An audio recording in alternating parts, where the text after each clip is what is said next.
Pemirsa, Presiden Joko Widodo menanggapi adanya operasi tangkap tangan yang terjadi di Koperasi Tenaga Kerja Bongkar Muat Samudra Sejahtera di Samarinda sebesar 6,1 miliar rupiah. Jokowi mengingatkan kepada semua instansi pemerintah baik di pusat maupun daerah agar selalu memberikan pelayanan yang baik dan cepat kepada masyarakat. Saat mengunjungi pasar Hong Kong di Singkawang, Kalimantan Barat, Presiden Joko Widodo mengatakan saat ini pemerintah terus berusaha meningkatkan pelayanan dengan melakukan berbagai perbaikan. Mengingat pungutan liar masih menjadi salah satu permasalahan yang besar yang mengganggu sistem pemerintahan dan pelayanan kepada masyarakat. Jokowi berharap dengan adanya OTT tersebut dapat menjadi pelajaran bagi aparat pemerintah untuk bekerja secara profesional dan terbebas dari pungutan liar.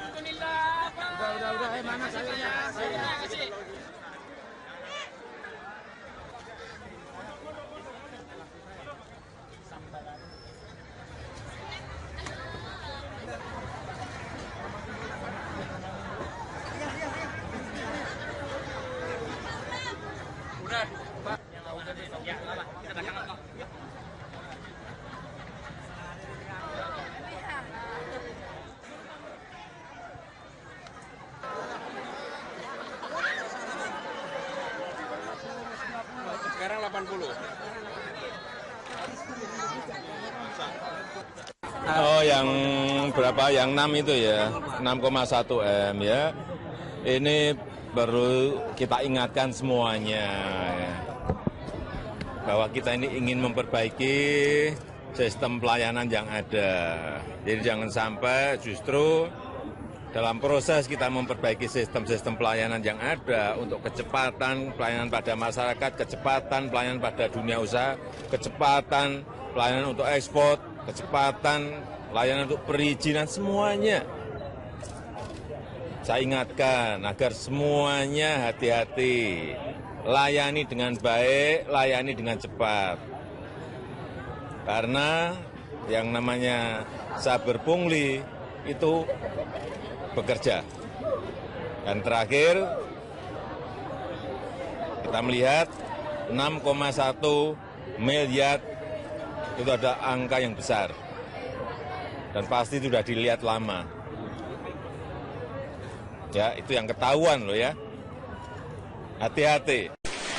Pemirsa, beralih ke informasi lain, tim Saber Pungli Polda Kaltim menyita uang tunai sebesar 6,1 miliar rupiah dari Koperasi Samudra Sejahtera Samarinda, Kalimantan Timur. Barang bukti uang sebesar 6,1 miliar rupiah ini terkait dengan pungli di Koperasi Samudra Samarinda. Operasi tangkap tangan pungli dilakukan berdasarkan laporan masyarakat terkait dengan besarnya harga tarif bongkar muat yang dikeluarkan oleh pengguna jasa pelabuhan peti kemas Palaran Samarinda. Kapolda Kaltim Irjen Pol Safarudin mengatakan biaya yang seharusnya Rp10.000 per kontainer namun ditarif menjadi Rp180.000 per kontainer. Belum ada yang ditetapkan sebagai tersangka dalam kasus ini, namun polisi sudah memeriksa 15 orang saksi. Polisi akan terus melakukan pengembangan terkait dengan kasus ini, karena selain ada dugaan korupsi, ada juga dugaan pencucian uang.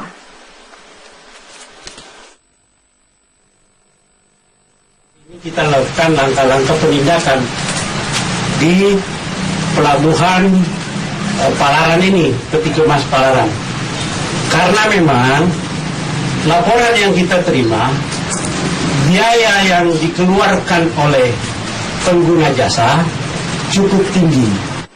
Dan untuk mengetahui perkembangan terakhir dari hasil OTT Cyber Pungli Polda Kalimantan Timur, kita sudah tersambung lewat saluran telepon dengan Kapolda Kalimantan Timur Irjen Pol Safarudin.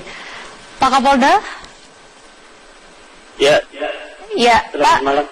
Selamat malam Pak, dari 15 orang saksi yang sudah diperiksa sejauh ini, apakah sudah ditetapkan tersangkanya?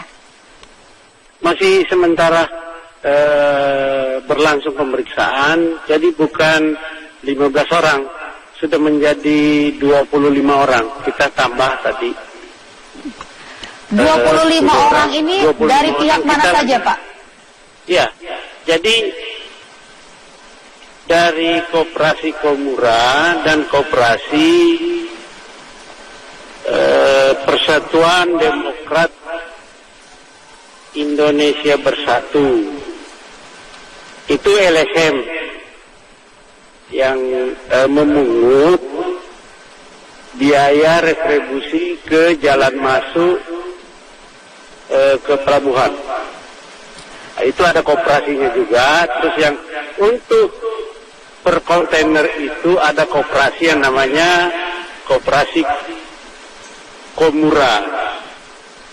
Nah, itu juga itu yang memungut Rp180 per kontainer.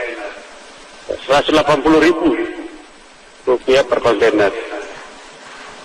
Pak Safarudin, jadi modusnya ini seperti apa? Karena melibatkan beberapa koperasi seperti yang Anda sebutkan tadi. Ya, ada 2 koperasi yang dilibatkan. Seperti apa modusnya? Jadi begini, untuk di jalan masuk ke pelabuhan itu, penarikan retribusi sebanyak 20.000 per kendaraan itu dipayungi dengan SK Wali Kota Samarinda. Padahal kan harusnya itu berdasarkan peraturan daerah, bukan SK Wali Kota. Itu. Yang kedua, di biaya logistik untuk bongkar muat barang di pelabuhan dari koperasi ini menetapkan secara sepihak tarif TKBM yang cukup tinggi tanpa diikat dengan perjanjian yang bertentangan dengan peraturan Menteri nomor 35 2007 yang harusnya biayanya 10.000 tapi dipungut jadi 180.000. Itu menarik, yaitu menarik tarif biaya dari pemakai jasa pelabuhan itu, memberikan beban kepada satu kontainer itu, walaupun kadang-kadang mereka tidak melakukan, mereka tidak ada kegiatan, tetapi tetap menarik gitu. Baik Pak, jadi bisa dikatakan bahwa ini melibatkan begitu banyak pihak. Nanti kita lihat pihak-pihak mana saja yang terlibat. Dari 25 orang ini yang diperiksa belum ada yang menjadi tersangka Pak? Belum. Jadi kan kita punya waktu 1 kali 24 jam untuk mencari bukti-bukti, melakukan pemeriksaan.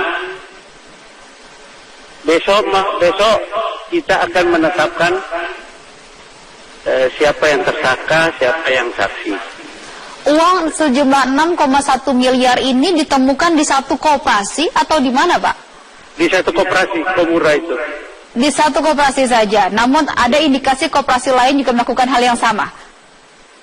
Kalau yang PDIB itu ada 5 juta yang kita temukan pada waktu kita lakukan OTT tadi. Baik, terima kasih. Kapolda Kalimantan Timur, Irjen Pol Safarudin telah bergabung bersama dengan kami. Kami nantikan bagaimana hasil dari penyelidikan ke depan untuk tetapkan siapa tersangkanya. Baik pemirsa, kami akan kembali lagi dengan informasi lain di Top News. Di antaranya adalah Forum Rektor Indonesia dan juga sejumlah guru besar dari berbagai perguruan tinggi menolak revisi Undang-Undang KPK. Sebuah lift pengunjung di pusat perbelanjaan Blok M Square, Jakarta Selatan jatuh hingga ke lantai basement, di mana sejumlah orang dilaporkan menjadi korban. Untuk informasi terkini kita terhubung dengan Minanti Rohanta yang saat ini berada di lokasi. Minanti, apakah sudah ada konfirmasi terkait dengan jumlah dan juga kondisi para korban? Ya Iqbal, untuk jumlah kami belum dapat informasi, namun korban sudah dibawa ke Rumah Sakit Pertamina Kebayoran Baru karena memang dekat dari lokasi ini. Jadi untuk kronologinya dapat saya sampaikan karena pada saat itu juga tim liputan kami sedang berada di Blok M Square ini, yaitu sekitar pukul 12:40 atau sesudah sholat Jumat, karena pada saat itu juga ada calon gubernur Anies Baswedan yang sedang menjalankan sholat Jumat di masjid di atas Blok M Square ini. Dan pada saat itu sekitar pukul 12:40 lebih tepatnya, beberapa orang memasuki lift 4 dan lift 5 dari lantai 7 masuk ke dalam lift, dan memang kondisinya penuh namun tidak ada bunyi sensor yang mengatakan penuh. Ketika itu selang beberapa detik barulah kita tim liputan ataupun wartawan yang sedang meliput kegiatan Anies Baswedan merasakan satu getaran, yaitu yang begitu kencang. Memang di atas lantai 7 tepatnya masjid tersebut berasa bergetar, dan saat itu kami langsung bertanya ada apa, dan saat itu juga lift langsung dalam kondisi mati total. Dan setelah selang beberapa menit kami pun langsung turun ke bawah, dan kami melihat memang beberapa korban telah dievakuasi, yaitu keluar dari Blok M Square dengan diantar menggunakan sebuah taksi dari. Dan selain itu juga ada yang dievakuasi dengan menggunakan ambulans. Dan saat ini memang tepat di belakang saya ini merupakan lift yang tadi terjatuh, dan sudah ada garis polisi. Tadi pihak Polsek Kebayoran Baru telah datang dan nanti akan dilakukan olah TKP lagi oleh Polres Jakarta Selatan. Dan saat ini saya sudah bersama dengan saksi mata, yaitu Pak Harto. Pak Harto, bisa dijelaskan tidak pada waktu saat posisi Bapak di sini kan toko dekat lift, itu sebenarnya bagaimana kejadiannya Pak? Apakah Bapak juga mendengar suara atau getaran seperti yang dirasakan oleh tim liputan saat di lantai 7 Pak? Iya, kita duduk di situ dekat kejadian, kita dengar itu suara kayak petir gitu, gemblegar gitu, keras sekali gitu. Tapi waktu itu kan nggak ada orang di sini. Pas kejadian langsung saya teriak itu kejadian itu, jadi langsung ngumpul orang, pintu ketutup nggak bisa kebuka waktu itu. Lalu bagaimana Pak? Itu kan pintu belum terbuka, apakah langsung satpam atau dari warga sekitar sini yang membantu? Yang buka di manual pakai tangan gitu, dipaksain gitu. Lalu ketika Bapak paksa buka pintu, apa yang Bapak lihat? Bagaimana kondisi korban di dalam lift tersebut? Ya pada kesakitan, pada teriak-teriak itu sakit minta tolong gitu.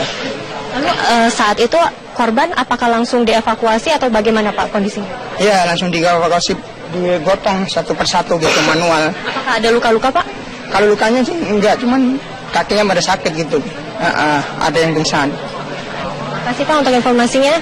Ya, demikian Iqbal yang dapat kami sampaikan. Kami pun masih menunggu bagaimana dari Polres Jakarta Selatan akan kembali ke sini untuk melakukan olah TKP. Iqbal. Baik, Minanti Rohanta melaporkan langsung dari Blok M Square, Jakarta Selatan. Terima kasih. Pemirsa, Anda bisa mengikuti berita-berita dalam Headline News melalui www.metrotvnews.com. Sesaat lagi Newsline akan kembali bersama Widya Saputra dalam segmen